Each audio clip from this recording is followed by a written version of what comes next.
అమ్మా భవానీ లోకాల నేలే ఓంకార రూపమమ్మా, తల్లి నీ మహిమల్ని చూపవమ్మా.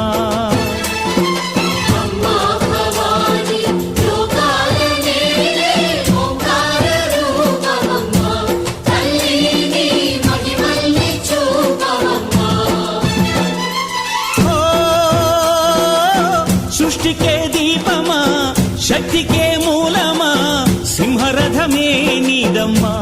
అమ్మ దుర్గమ్మ భక్తులను దీవించుమా.